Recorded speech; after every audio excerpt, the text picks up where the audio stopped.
So today we're going to be looking at the the rise of Skanderbeg. Let's get to it, shall we? The battle also had re-established Edirne as a significant regional power once more, as the state avenged its humiliating military defeats back during the long campaign in 1443. The news of Murad's triumph lifted the morale of many in the Ottoman court and the Muslim citizens of the capital. To many, the invincible aura surrounding Hunyadi and his knights had been shattered. Nonetheless, this period of joy and celebration was to be short, as not long after the battle, Murad returned to his life in retirement at his palace in Manisa, handing the throne over to his young and inexperienced son. Moreover, it was not known if Hungary or Poland would initiate a crusade of revenge in the subsequent years in retaliation for the death of their young monarch. Only time would tell if the feeble and unproven government of Mehmed II had the capabilities to thwart such a threat in the future once again. While Edirne celebrated their military triumph, the remnants of the Crusader host under John Hunyadi had urgently retreated north towards the Danube during the days after Varna. However, upon reaching the river, Hunyadi was captured by Wallachian soldiers and imprisoned on Vlad II's orders. As Vlad's son Mircea had taken part in the failed crusade, the Wallachian voivode originally planned to hand over Hunyadi to the Ottoman Sultan in exchange for re-establishing friendly ties with Edirne. However, after numerous threats of war from Hungary, Hunyadi was eventually released and brought to Buda by the turn of the year. Okay, I was worried for John Hunyadi, who I actually have become a fan of. Not his fault, by the way. He made all the right calls, it just no one listened to him. The freaking king would still be alive and they'd be safe if they had listened to him. Shame he lost his aura, mainly because of the mistakes of others, but still a very gifted man, a commander. This whole ordeal had left Wallachia in a precarious predicament, as its ruler was now diplomatically isolated from both of its major neighbours, thus facing the risk of potential invasion from his north and south. Wallachia is always under, threat. These poor guys, this poor nation, man, just in the middle of two great powers, and just continually having to shift vassalage, who they're vassals to, just so they don't, get completely destroyed. Man. The ultimate underdogs of the rise of the Ottoman Empire, can I just say? Unlike Murad's magnificent reception in Edirne, Hunyadi returned home to political instability and wide-scale hysteria. After Varna, the Hungarian realm was left leaderless, so a royal diet was held in the spring of 1445 to elect a new sovereign. After much debate, the 6-year-old Ladislaus V was eventually chosen to rule, but this decision opened up old wounds from the past.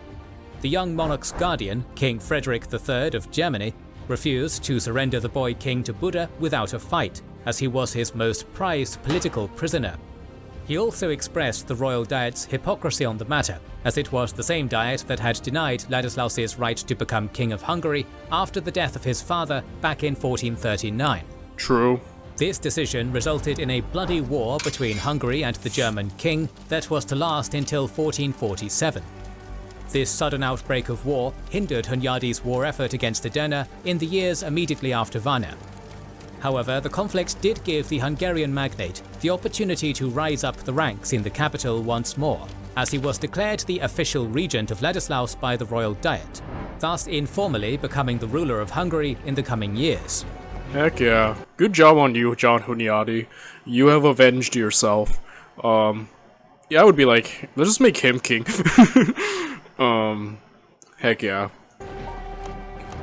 As Hungary was sucked into a prolonged war, the diplomatically isolated ruler of Wallachia, Vlad II, made plans to strike at Edirne before Sultan Mehmed could retaliate against him.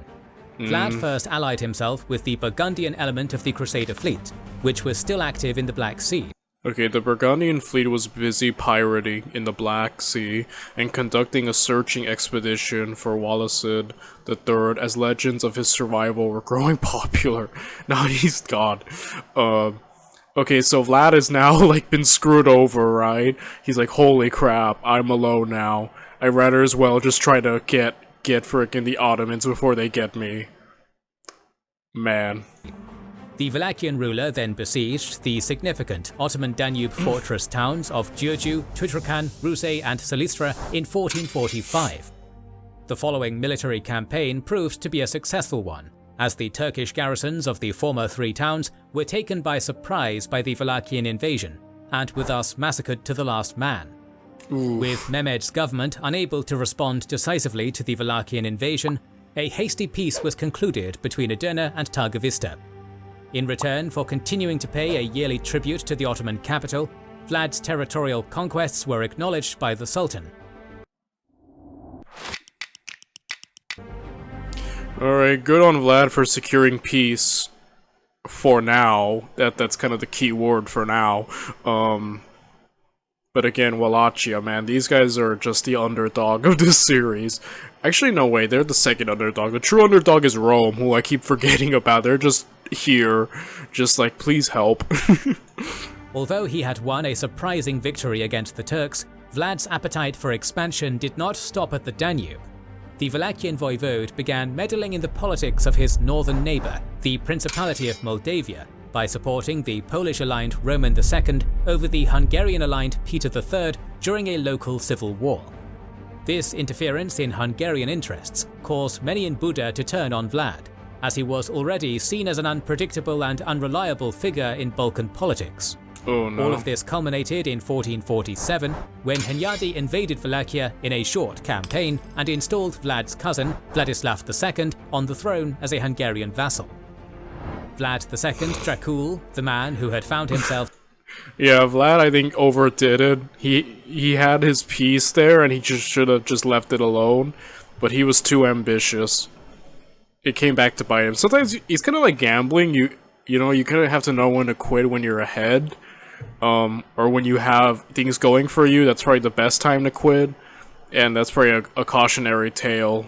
Playing an unwinnable balancing game between Buda and Edirne for the last decade, was killed during his escape alongside his son Mircea. While the Ottomans were preoccupied with the crusader forces of Europe, a new significant threat in the Western Balkans had emerged in the form of Albania. After the military defeats during the long campaign of 1443, an Ottoman provincial governor of Albanian descent named Skanderbeg, known today as Skanderbeg, had deserted his command and made plans to instigate a significant rebellion in his homeland. Originally born as George Castrioti, Skanderbeg had seen Ottoman armies conquering his country firsthand back in 1417. Being the son of a prominent Albanian feudal lord, he was sent to Edirne as a political hostage at a young age in order to receive a full Ottoman education along with many other influential Albanian boys. It was expected that Skanderbeg and other sons of notable Albanians would become Ottoman military leaders one day and serve in their own local community. Skanderbeg's name originates from Alexander the Great, as Iskender is the Turkish form of Alexander, while Beg meaning Lord was the title in the other. Oh wow. As symbols of Edirne's cultural supremacy. However, this was not meant to be for a particular member of the House of Castrioti. Following the path of the fabled Arminius, Skanderbeg could not forget about his original upbringing, so he was fiercely determined to free his people from the Ottoman yoke. He began his rebellion by first capturing the fortress town of Kruye in 1443, by tricking its local Turkish garrison into opening their gates with a forged letter from the Sultan. In the following months, Skanderbeg captured the surrounding fortresses around Kruye and even began forming a grand military and political alliance with the other disenfranchised Albanian noble families of the region, commonly known as the League of Leisure. Back during the rebellions of the 1430s, much of the Albanian nobility had been politically divided, resulting in the more numerous Ottomans systematically defeating each noble house one by one. But now everything was different. The creation of the League of Leisure was to be the first time a concerted effort was made to form a united Albanian nation. Upon uniting their combined fiscal and military resources against the Ottomans, the League members proclaimed Skanderbeg their commander-in-chief and new lord of Albania. Soon after, the new Albanian lord reconverted back to his native faith of Christianity after being originally converted to Islam during his days as a political hostage in Edirne. It was the final action that earned him the nickname of Iskander the Traitor throughout many Muslim circles. Yeah, I remember he went AWOL in the past videos, and then now he's established sort of, yeah, a united Albania, so a new challenger to the Ottomans has reared its head. Let's see what he's made of. During the cessation of hostilities with the Crusaders during the summer of 1444, Murad II had sent a provincial army of around 25,000 strong under the command of his much trusted general Ali Pasha to crush the Albanian revolt. The general's target was the town of Kruye, the epicenter of the rebellion. Mustering 15,000 troops to face his first genuine test as a military leader, Skanderbeg marched northeast to meet the Ottoman host on the narrow plain of Torvioll near the Albanian border. During the night before the battle, he stationed a few thousand of his cavalry under his nephew Hamza Kastrioti in the forests surrounding the plain. Meanwhile, the overconfident Ottoman provincial army celebrated and feasted into the early morning, as they thought an easy victory was already assured. After all, what were a few thousand Albanian peasants turned soldiers compared to the mighty armoured soldiers of Islam? By the early hours of June 29th, both armies made ready for battle. Using his time serving in the Sultan's armies to his benefit, Skanderbeg stationed... Is this man about to pull off the flanking maneuver? The oldest trick in the book? Sneak attack? his army in a traditional Turkish crescent formation overlooking the plain, in the hopes of flanking around his enemy. The Albanian lord stationed himself in the center, alongside various units of light infantry and archers, while his two flanks consisted of infantry and cavalry. Due to the battlefield's narrow terrain, the Turkish army was unable to use its numerical superiority to its advantage, so Ali Pasha organized his host into 3 narrow battle lines. The Ottoman general stationed himself at the center of the middle battle line, alongside a small unit of Janissaries and Tamali Sipahi heavy cavalry on his flanks. In the vanguard line were the Akinji light horsemen, while in the reserve line were various units of provincial infantry. The battle began with the first 2 Ottoman battle lines charging directly into the rebel army. What ensued was a bloody but not decisive melee, in which the Albanians barely held out against the Turkish onslaught. This showcase of bravery and defiance surprised Ali Pasha, so he ordered his reserves into the fray as a means to finish off the rebels. Unbeknownst to him, he was falling right into Skanderbeg. Yes, the trap is almost there. Soon, the flanking maneuver will be performed. Beg's trap. Seeing that his foe had deployed his last remaining troops into the battle, the Albanian lord ordered his hidden cavalry in the surrounding forests to charge the Ottoman rear. In a single action, the entire Turkish army was surrounded. In addition to the surprise cavalry charge, the Albanian crescent formation proved vital in funneling the Turkish host towards the center of the battlefield, better allowing for Skanderbeg's men to flank around Ali Pasha's men. What followed was a great massacre of the invader army. Holy crap, bro. That's amazing. Already very... He was educated, though, by the Ottomans, and he obviously was educated, but, you know, in practice he's proven himself now by using one of the oldest tricks, in not just one, the oldest trick in the book, the good old flank. And yeah, man, just... already off the bat, I'm looking forward to seeing more of Skanderbeg. I want to see how far this guy goes. That saw their leader barely escaping the field of battle with his life. Around 2/3 of the Ottoman host was killed and or captured by the end of the day. The unexpected Albanian victory at the Battle of Torvioll was to be the catalyst for Skanderbeg's later rise to fame. In the direct wake of the battle, a wave of enthusiasm spread across the Albanian countryside, resulting in many enlisting their services in the armies of the new Lord of Albania. Like John Hunyadi before him, Skanderbeg became well known to many in the wider Christian world, his name becoming synonymous with bravery and defiance against an ever-growing Ottoman Sultanate. In the following years, his armies continued to utilize guerrilla tactics in the struggle for independence. Seeking revenge for its humiliating defeat at Torvioll, Edirne sent another army into Albania during the fall of 1445, this time led by Firouz Pasha. However, Skanderbeg again defeated this numerically superior army at the Battle of Mokra, after trapping his foe in a narrow valley. This time around, the Turkish army took over 3,000 casualties, which included Firouz Pasha himself. Ooh. Yet another army was sent into the region a year later under the command of Mustafa Pasha, but his forces also proved unsuccessful, with Skanderbeg defeating them at the Battle of Ottoman, a contest which resulted in over 5,000 dead Turks. Oh my goodness, dude. Skanderbeg is collecting W's left and right. Like, man. I'm wondering if his upbringing, like, with the Ottomans has given him great insight into them, because, you know, he was kind of among them. So I'm wondering if I would imagine, because I know, like, Vlad the Impaler used his knowledge of the Ottomans to his advantage to wage successful campaigns against them. So I feel like knowing your enemy is a great aspect of defeating them, you know what I mean? So I think Skanderbeg definitely isn't a nobody. He knows. He's well acquainted with the Ottomans in a sense, which would kind of explain a bit of his success, actually. Even, you know. So yeah. What had initially seemed like a minor and insignificant revolt had turned into a logistical nightmare for an already dysfunctional Ottoman government under Mehmet II. With each passing victory, Skanderbeg gained more followers at home and more admiration from Christian Europe. In the 2 years after Murad II's abdication, the Central Ottoman state was severely paralyzed in decision-making regarding the wars against Wallachia and Albania. This indecision was directly caused by various political factions arguing in the capital over the correct course of action to take after the victory at Varna.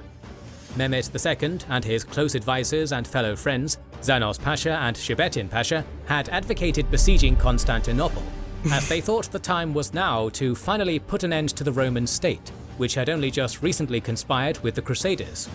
In contrast, Grand Vizier Jandali Halil Pasha advocated for making military preparations for another potential Crusader invasion in the Balkans. Having personally witnessed the failed siege of the Roman capital back in 1422, Halil thought such a military operation was too risky while Hunyadi was still on the chessboard. According to him, the Ottoman state could not afford to fight a two-front war in its current economic and military condition. For over 6 years, the armies of Edirne had been on active campaign year after year, thus putting enormous strains on the central treasury and the general health of the military. However, the 14-year-old Ottoman Sultan was adamant about his desire to conquer the Roman capital, which was his childhood dream. It's currently 1 a.m. Seeing Mehmet Don't worry, Mehmet. Your dreams will come true, my friend. I will say, though, yeah, the Ottomans have been going through a lot since Murad's reign, all the way to now. Constant fighting, constant having to contend with the Christians. Like, I'll agree, though, like, right now, yeah, Rome is meddling, but they're, for the most part, powerless. I think focusing more on here of the Europeans, Wallachia, a revived and growing Albania, and John Hunyadi is probably, I would imagine, the more better decision to focus on them and preparing yourselves for, you know, coming Christian aggression. But again, I said, I know Mehmet the Conqueror, I know what he accomplishes, I know he becomes great, so I'm gonna let the guy cook, as the kids say. I'm gonna let Mehmet cook and do what he needs to do. Its personal ambitions for Constantinople as a vital threat to the tranquility and security of the state, Halil Pasha orchestrated a Janissary rebellion against the Sultan in 1446, in an attempt to restore the Sultan's father back to power. The state's recent debasement of coinage had already disgruntled many within the ranks of the Janissaries. Thus, its leaders supported the Grand Vizier as a means to bring down the Sultan's key advisors from power. However, upon raising the banners of rebellion, members of the elite corps began indiscriminately plundering the capital, and even stormed into the palace of Shebetin Pasha. The Ottoman Pasha barely escaped to the royal palace with his life, as a violent mob chased after him on the streets of Edirne. It had become clear even to the Grand Vizier that he had lost control of the rebellion, for some in the ranks had even begun chanting the traitorous name of Orhan Çelebi, who still resided in Constantinople as the Byzantine emperor's political hostage. Knowing he needed to restore order, Halil Pasha sent out a letter to Murad to come to the Ottoman capital at once. Upon hearing the destructive news from the capital, the former sultan rushed to the aid of his son and...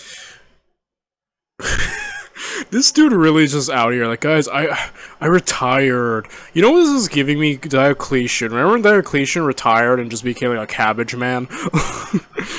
Released by Dovahani's telling. It's giving me that energy. Like, guys, I just want to retire. Leave me alone. I want to sit here and study philosophy and watch great kings and generals videos. I don't want to do this, you know? But sorry, man, duty calls, bro. This isn't something you can just retire, especially if you put your son, who's still a child, on the throne, like, you know? It's one thing if, like, Mehmed was a grown man already, but he's still a kid, you know? 14, it's still a kid, you know? Yeah. Yeah. And much trusted political colleague. Shortly after entering Edirne, Murad re-established order, as unlike his son, many still saw him as the true wielder of political authority within the state. The first rebellion of its kind in Ottoman history ended with a pay raise for the Janissaries in return for them retreating back to their barracks. Once the dust had settled, Murad was successfully convinced by Halil Pasha to retake his seat on the throne and once more restore authority to the Sultanate. Yeah, dude, like, leaving a child in control probably wasn't the best, even though we know what Mehmed does become great. It's just he's still a kid, though, you know, like, you can't just retire, at least until, like, wait till your son's a bit more experienced and older. I think he bit the gun a bit too much. While his son and his advisors were out on a hunting expedition near the capital, Murad seized the royal palace and proclaimed himself Ottoman Sultan for the second time. When he returned from his expedition, a shocked Mehmed could do nothing but kiss the hand of his father and accept his dethronement. After the political coup, Mehmed and his followers were exiled to Manisa, where the former child sultan continued his education as a statesman by becoming the governor of the local region. Don't worry, Mehmed, you'll get your moment later on in life. But for now, you need to learn. And yeah.